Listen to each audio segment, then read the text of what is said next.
নমস্কাৰ এই মুহূৰ্তত আহি পৰিছে সন্ধিয়াৰ কেইবাটা গুৰুত্বপূৰ্ণ খবৰ। আজি হৈছে 19 জানুৱাৰী। ইশ্ৰম কাৰ্ড থাকিলে প্ৰতি মাহতে আপোনাৰ একাউণ্টত সোমাই দিব চৰকাৰে 2000 কোটি টকা। যদি আপোনাৰ ইশ্ৰম কাৰ্ডটো আছে তেন্তে আপোনাৰ বাবে এটা ভাল খবৰ। লগতে পিএম কিষাণৰ 19 নম্বৰ কিস্তিক লৈ এখন নতুন তাৰিখ ঘোষণা কৰিছে। লগতে আত্মগোটৰ মহিলাৰ একাউণ্টত সোমাব 10000 কোটি টকা। সকলো আত্মগোটৰ মহিলাৰ একাউণ্টত নাপাব 10000 কোটি টকা। আৰু ইয়াক লৈ অসমৰ মুখ্যমন্ত্ৰী ডক্টৰ হিমন্ত বিশ্ব শৰ্মাই কেইবাটাও গুৰুত্বপূৰ্ণ সিদ্ধান্ত গ্ৰহণ কৰিছে। লগতে ই ৰিক্সাক লৈ কেইবাটাও নতুন নিয়ম সলনি হৈ পৰিছে। চালকসকলক লৈ কেইবাটাও নতুন নিয়ম আহি পৰিছে। কেৱল এয়াই নহয়, লাখ লাখ মহিলাৰ বাবে এটা ভাল খবৰ। ৰেচন কাৰ্ড থাকিলে একাউণ্টত সোমাব 2000 কোটি টকা। লগতে কেইবাটাও ৰাজনৈতিক খবৰৰ লগতে অৰাজনৈতিক খবৰ যুগুত কৰা হৈছে আজিৰ দিনটোত। গোটেই অসম তথা ভাৰতৰ বিভিন্ন প্ৰান্তৰ পৰা যুগুত হৈছে কেইবাটাও ডাঙৰ খবৰ। এনেবোৰ খবৰ নিতৌ পাই থাকিবলৈ চেনেলটি ছাবস্ক্ৰাইব কৰি ভিডিঅ'টো এটা লাইক কৰিবলৈ নাপাহৰিব। আজিৰ আমাৰ প্ৰথম গুৰুত্বপূৰ্ণ খবৰ হৈছে অসমবাসীৰ বাবে এটা ডাঙৰ খবৰ। মিছন বসুন্ধৰা 3.0 আবেদন কৰা লোকসকলৰ বাবে আহি গ'ল এটা ডাঙৰ খবৰ। 10% প্ৰিমিয়াম দিলে লাভ কৰা মাটিৰ সেটেলমেণ্ট। এই সেটেলমেণ্ট হ'ব চৰ্ত সাপেক্ষে। ইয়াৰ বাবে 100% প্ৰিমিয়াম আদায় দিব নালাগে। মিছন বসুন্ধৰাৰ জৰিয়তে গুৱাহাটী মাটি পোৱা সকলৰ বাবে এটা ভাল খবৰ আহি পৰিছে। মাটি বিক্ৰী কৰিলেহে দিব লাগিব সম্পূৰ্ণ প্ৰিমিয়াম, অথবা এই মাটি কোনো কাৰণতে বন্ধকত দিব নোৱাৰিব। যিসকলে সেটেলমেণ্ট পোৱা নাছিল তেওঁলোকৰ বাবে কেবিনেটে আনিছে এটা ভাল খবৰ। মাইক্ৰ' ফাইনেন্সৰ ঋণ লাভ কৰা লাখ লাখ মহিলাৰ বাবে এটা ভাল খবৰ। আপুনি মাইক্ৰ' ফাইনেন্সৰ ঋণ লৈছিল নেকি? তেনে ক্ষেত্ৰত আপোনাৰ ঋণটো মাফ হৈছে নে নাই নিশ্চয় কমেণ্ট কৰি জনাব। কিয়নো যিসকল মহিলাই 25,000 পৰা 50,000 টকালৈকে ঋণ মাফ আছিল সেইসকল ধন শীঘ্ৰেই ৰেহাই দিয়া হ'ব বুলি মন্তব্য কৰিছিল মুখ্যমন্ত্ৰী ডক্টৰ হিমন্ত বিশ্ব শৰ্মাই। আৰু আপোনাৰ ঋণটো মাফ কৰিছে নে নাই? ঋণমুক্ত কৰা হ'ব অথবা এনপিএ নহ'বৰ বাবে কেবিনেটে লৈছে কেইবাটাও গুৰুত্বপূৰ্ণ সিদ্ধান্ত। 78,046 গৰাকী হিতাধিকাৰী ইয়াৰ জৰিয়তে লাভান্বিত হ'ব। আৰু এইসকল মহিলাৰ সম্পূৰ্ণকৈ ঋণটো মাফ কৰিব। আৰু এইসকল মহিলাই মাইক্ৰ' ফাইনেন্সৰ ঋণ লৈছিলে। ডিচেম্বৰৰ ভিতৰতে অসম চৰকাৰে ৰূপায়ণ কৰিব এই কাৰ্যসূচী। আৰু ডিচেম্বৰতে চৰকাৰে গুৰুত্বপূৰ্ণ সিদ্ধান্ত গ্ৰহণ কৰিছিলে। আৰু আপোনাৰ ঋণটো মাফ হৈছে নে নাই নিশ্চয় কমেণ্ট কৰি জনাব। যদি আপোনাৰ ঋণটো মাফ হোৱা নাই তেনে ক্ষেত্ৰত আপুনি কি কৰিব বা ক'ত গৈ খবৰ কৰিব লাগিব। মুখ্যমন্ত্ৰী ডক্টৰ হিমন্ত বিশ্ব শৰ্মাই কেবিনেট বৈঠকত কেইবাটাও গুৰুত্বপূৰ্ণ সিদ্ধান্ত গ্ৰহণ কৰিছে। যদি আপুনি এজন মাইক্ৰ' ফাইনেন্সৰ ঋণী মহিলা তেনে ক্ষেত্ৰত নিশ্চয় কমেণ্ট কৰি জনাব। আপোনালোকক সম্পূৰ্ণকৈ সহায় কৰা হ'ব। কিয়নো ডিচেম্বৰ মাহতে অসমৰ মুখ্যমন্ত্ৰী ডক্টৰ হিমন্ত বিশ্ব শৰ্মাই মাইক্ৰ' ফাইনেন্সৰ ঋণী মহিলাক লৈ কেইবাটাও গুৰুত্বপূৰ্ণ সিদ্ধান্ত গ্ৰহণ কৰিছিলে। আৰু এতিয়া সকলো মহিলাৰ ঋণটো মাফ কৰাৰ চিন্তা চৰ্চা কৰিছে মুখ্যমন্ত্ৰীগৰাকীয়ে। তাৰ পিছত অসমবাসী ৰাজত্ব নামৰ পৰৱৰ্তী খুবেই গুৰুত্বপূৰ্ণ খবৰ। লগতে ডাঙৰ খবৰ, লাখ লাখ লোকে ঘূৰাই দিব লাগিব ৰেচন কাৰ্ডৰ অৰুণোদয় আঁচনি। অসমৰ মুখ্যমন্ত্ৰী ডক্টৰ হিমন্ত বিশ্ব শৰ্মাই অৰুণোদয় আৰু ৰেচন কাৰ্ডক লৈ কেইবাটাও গুৰুত্বপূৰ্ণ সিদ্ধান্ত গ্ৰহণ কৰিছে। চৰকাৰে আৰম্ভ কৰিব জোৰদাৰ অভিযান। পৰিয়ালত 5জন সদস্য থাকিলেহে ৰেচন কাৰ্ডৰ অৰুণোদয় আঁচনিৰ সুবিধা পাব। আৰু ফেব্ৰুৱাৰী মাহৰ পৰাই বহুতো অৰুণোদয়ৰ হিতাধিকাৰীয়ে নাপাব অৰুণোদয় আঁচনিৰ টকা। অৱশ্যে নিঃসন্তান দৰিদ্ৰ পৰিয়ালে লাভ কৰিব ৰেচন কাৰ্ডৰ সুবিধা। বহু লোকে একগৰতে ৰাখি থৈছে 2 পৰা 3খন ৰেচন কাৰ্ড। যদি আপোনাৰ ঘৰত এনেকুৱাকৈ ৰেচন কাৰ্ড আছে তেনে ক্ষেত্ৰত আপুনি সাৱধান হওক। তেনেহ'লে ঘূৰাই দিব লাগিব ৰেচন কাৰ্ড। অৰুণোদয় আঁচনিৰ বাবে বহু লোকে ৰেচন কাৰ্ডক লৈ সংঘটিত কৰিছে দুৰ্নীতি। পৰিয়ালৰ পৰা বিচ্ছিন্ন কৰি লৈছে ৰেচন কাৰ্ড। গোৱালপাৰা, ধুবুৰী, হাইলাকান্দি আদি অঞ্চলত ধৰা পৰিছে বহু বিসংগতি। অৰুণোদয় আৰু চৰকাৰী কৰ্মৰ বাবে সুকীয়াকৈ ৰেচন কাৰ্ড লোৱাৰ অভিযোগ উত্থাপিত হৈছে। ৰেচন কাৰ্ডক লৈ শীঘ্ৰ চলিব তদন্ত অভিযান। ৰেচন কাৰ্ড পাবলৈ 2 লাখ টকাতকৈ কম আয়ৰ হ'ব লাগিব আৰু তেন্তে আপুনি ৰেচন কাৰ্ড পাব। বিসংগতিত ধৰা পৰিলে বিপদ নিশ্চিত। লাখ লাখ লোকে ঘূৰাই দিব লাগিব ৰেচন কাৰ্ডৰ অৰুণোদয় আঁচনি।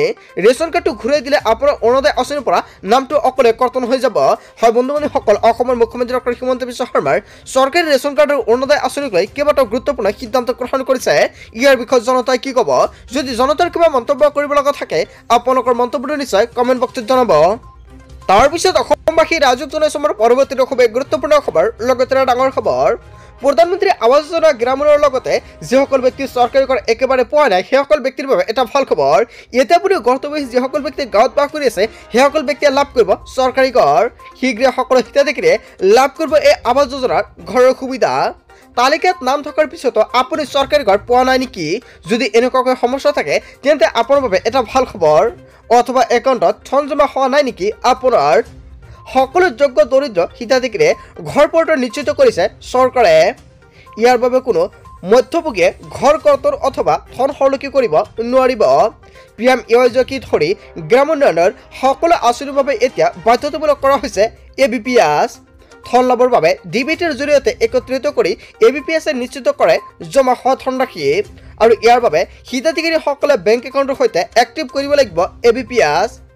একাউণ্টৰ সৈতে আধাৰ সংযোগ কৰাটো বাধ্যতামূলক। বেংকত গৈ হিতাধিকাৰীয়ে কৰিব লাগিব এই কাম অথবা গাঁও পঞ্চায়ত ব্লক অফিচলৈ গৈ এই কাম কৰিব পাৰিব। বেংক একাউণ্টৰ সৈতে পেন আধাৰ আৰু ABPS সক্ষম হৈ থাকিলে লাভ কৰিব ঘৰ। অসমত নাথাকিব কোনো কেঁচা ঘৰ। হয় বন্ধু-বান্ধৱীসকল, চৰকাৰী কৰক লৈও চৰকাৰে কেইবাটাও গুৰুত্বপূৰ্ণ সিদ্ধান্ত গ্ৰহণ কৰিছে।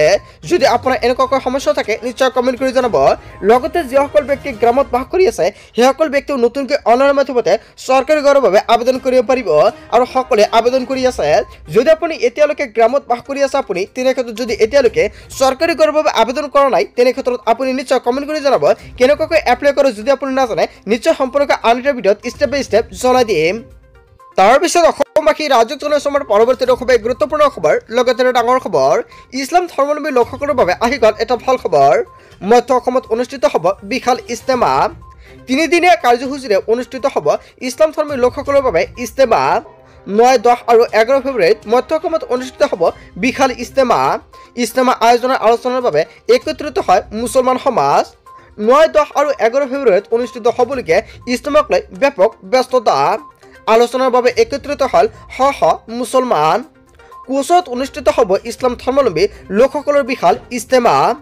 কোচুৱাৰ ঈদগাহ ময়দানত একত্ৰিত হয় আলেম আৰু উলেমাসকল। 9খনকৈ জিলাক সামৰি অনুষ্ঠিত হ'ব এইবাৰৰ ইজতেমা। ইজতেমাৰ বাবে মৌলানা মতিউৰ ৰহমানক মুখ্য দায়িত্ব অৰ্পণ কৰা হয়।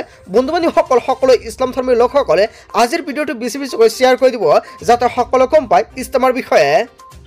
তাৰপিছত অসমবাসী ৰাজ্যত জনসাধাৰণৰ পৰৱৰ্তী খুবেই গুৰুত্বপূৰ্ণ খবৰ, লগতে ডাঙৰ খবৰ। ই ৰিক্সা চালক আৰু অটো ৰিক্সা চালকৰ বাবে আহি গ'ল কেইবাটাও ডাঙৰ খবৰ। ই ৰিক্সাক লৈ আহি গ'ল কেইবাটাও নতুন নিয়ম। ই ৰিক্সা কিনি দিব নোৱাৰিব আপুনি ভাড়ালৈ। ই ৰিক্সা ভাড়ালৈ দিয়া মালিকক গৃহ হ'ব শাস্তি। এতিয়াৰে পৰা ই ৰিক্সা চালকসকলৰ মানিব লাগিব কেইবাটাও নতুন নিয়ম। লগতে ই ৰিক্সা চালকসকলৰ এতিয়া লাগিব লাইচেন্স। ই ৰিক্সা চালকসকলক বিনামূলীয়াকৈ প্ৰশিক্ষণ দিব পৰিবহণ বিভাগে। ইয়াৰ উপৰিও অনলাইনত কিদৰে কৰিব যান বাহনৰ কাম কাজ তাৰ ওপৰতো দিয়া হ'ব প্ৰশিক্ষণ। ঘৰতে বহি আবেদন কৰিব পাৰিব লাইচেন্সৰ বাবে। ইচ্ছুক চালকসকলে প্ৰশিক্ষণৰ বাবে কৰিব লাগিব যোগাযোগ। প্ৰশিক্ষণৰ বাবে এতিয়া আপুনি যোগাযোগ কৰক 9706014888 নম্বৰত। মহানগৰীত সুৰক্ষিত যাতায়াতৰ প্ৰতি লক্ষ্য ৰাখি এই প্ৰশিক্ষণৰ ব্যৱস্থা কৰিছে। মহানগৰীত য'তে ত'তে চলিব নোৱাৰিব ই ৰিক্সা। নিৰ্ধাৰিত পথতহে চলিব পাৰিব ই ৰিক্সা। ৰাজ্যিক পথ অথবা ৰাষ্ট্ৰীয় ঘাইপথ চলাচলত নিষেধাজ্ঞা জাৰি কৰা হৈছে। হয় বন্ধু-বান্ধৱীসকল, কেইবাটাও নতুন নিয়ম সলনি পৰিছে। ইয়াৰ বিষয়ত জনতাই কি ক'ব? যদি জনতাৰ কিবা মন্তব্য কৰিব লগা থাকে আপোনালোকৰ মন্তব্যটো নিশ্চয় কমেণ্ট বক্সত জনাব। তাৰপিছত অসমবাসী ৰাজ্যত জনসাধাৰণৰ পৰৱৰ্তী খুবেই গুৰুত্বপূৰ্ণ খবৰ, লগতে ডাঙৰ খবৰ। লাখপতি বাইদেউক লৈ আহি গ'ল এটা ডাঙৰ খবৰ। অপেক্ষাৰ ফল মিঠা হয়। মহিলাসকলে অপেক্ষা কৰক। অসমৰ মুখ্যমন্ত্ৰী ডক্টৰ হিমন্ত বিশ্ব শৰ্মাই লাখপতি বাইদেউসকলক অপেক্ষা কৰিবলৈ ক'লে আৰু অকণমান ধৈৰ্য কৰক লাখপতি বাইদেৱে।